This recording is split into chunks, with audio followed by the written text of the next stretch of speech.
Good morning, guys. Welcome back to Butte Mountain Homestead. Today is a very windy and cold day. Not as cold as some, of course, but it is cold for here and stuff has to get done. So I'm bundled up. I'm gonna make sure a few things get done for sure. So fruit trees are getting pruned, potatoes are getting planted. We have a dog kennel that we're gonna build, and I need to put some bird netting on the chicken coop because the birds are getting in the chicken run and in the chicken coop and just eating a lot of food they're not supposed to eat. Sorry for the quad noise in the back, but we're getting ready to move the kennel that we're going to build over to where we're going to build it. So anyways, I will film as I go along. I did get my camera lens fixed on my phone, so I'm going to do that, and we're just ready to go. So stay tuned. Be right back. Okay, I have all of the broccoli plants pulled, and I did not save one for seed because I have a lot of potatoes to plant. So I'm gonna get this amended and get some plant tone fertilizer. Let's see, I should have set this up better, but some plant tone fertilizer by Espoma. I'm gonna get that all in there. Some of the broccoli stems I didn't get pulled, but that's fine. And then I'm going to plant these. I'll show you, but I'm going to plant them 4 to 6 inches deep. I'm going to dig trenches, and then I leave enough room to where I can mound up or add soil when the tops start growing. And I'll show it as it happens, but that's why I don't fill the beds all the way up, because I want to be able to add soil on top of the plants as they start growing. So I'm going to do this part, and then I'll show you when I get the trenches dug. Go through.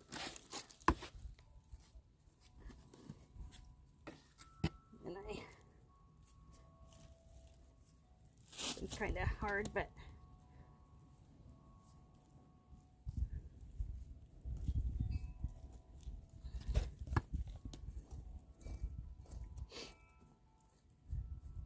and since I've amended these beds since I put them in,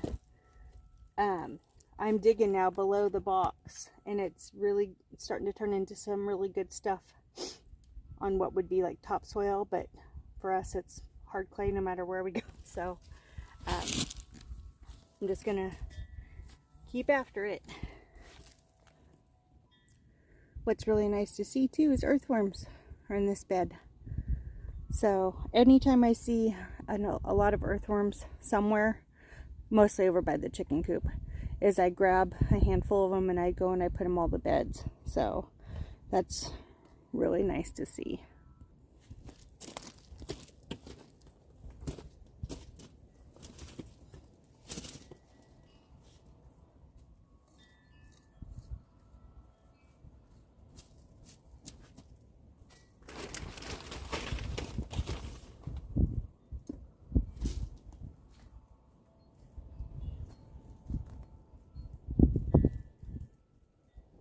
Those broccoli roots I was talking about.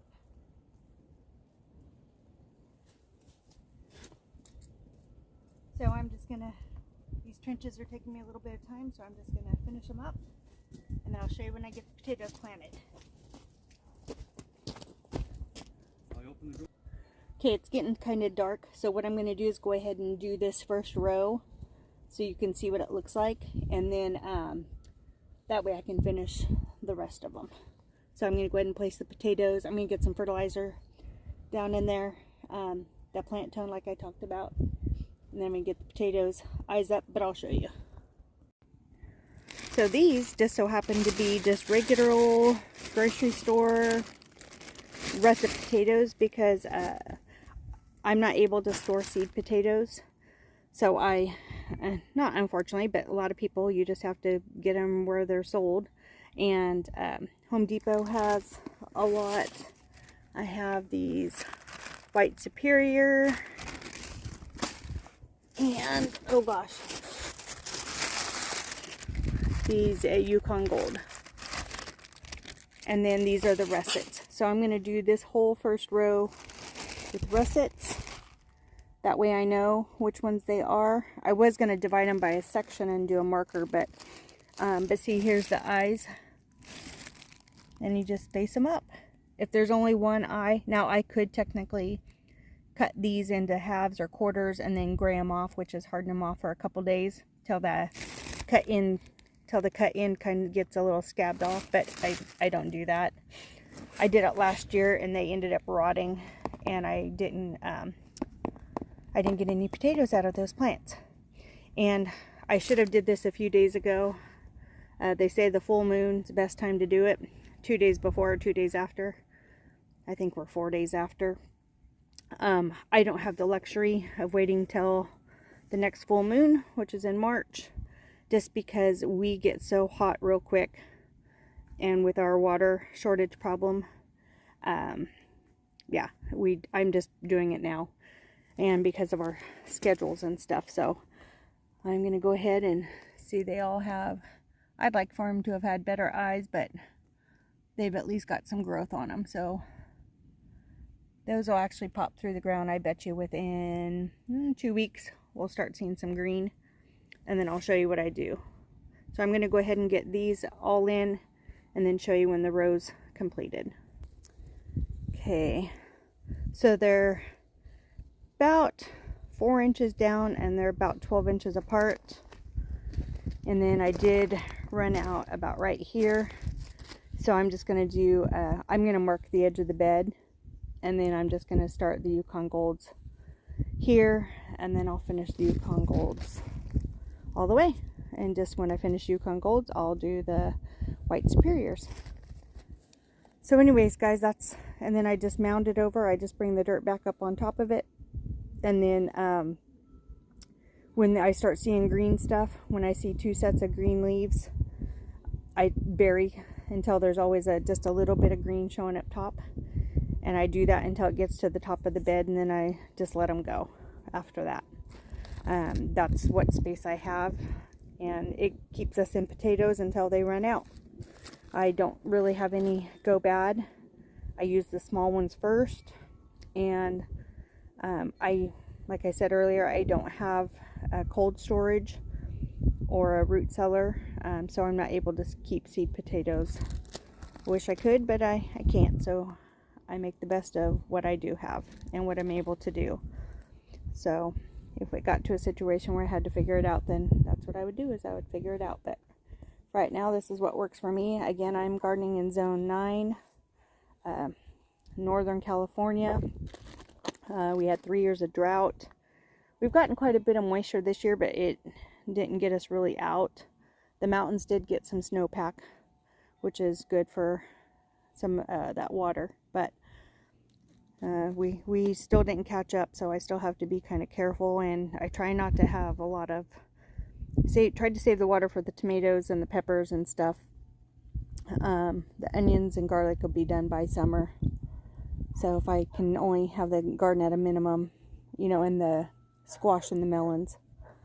So that's where we're at, and I'm going to probably redo the water to this bed, because this was pretty tapped out with how much water I had on drip wise.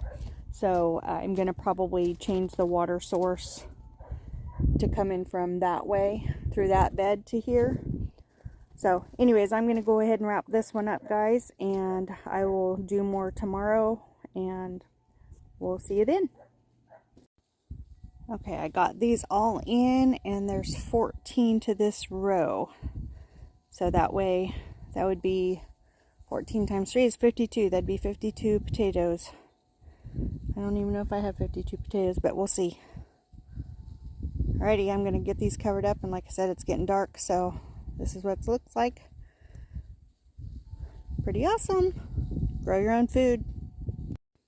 Okay, here's the second row. 14. Those are all Yukon Gold. One of them barely had an eye forming, but that's just how it goes. And then I'm going to be 3 shy in this row, but that's fine because they get kind of crowded out with lack of sun. So that's fine. Anyways, the russets are up front. Okay, there's no way you'll be able to see this, and my battery's too low for the flash, but there is 11 regular, and then I found 2 little tiny volunteers, so I stuck that down at the end. So that's going to make 50 potato plants. So we shall see. Or 49.5, however you want to word it. But, so I'm going to get this covered up and watered in. And we'll see how that goes.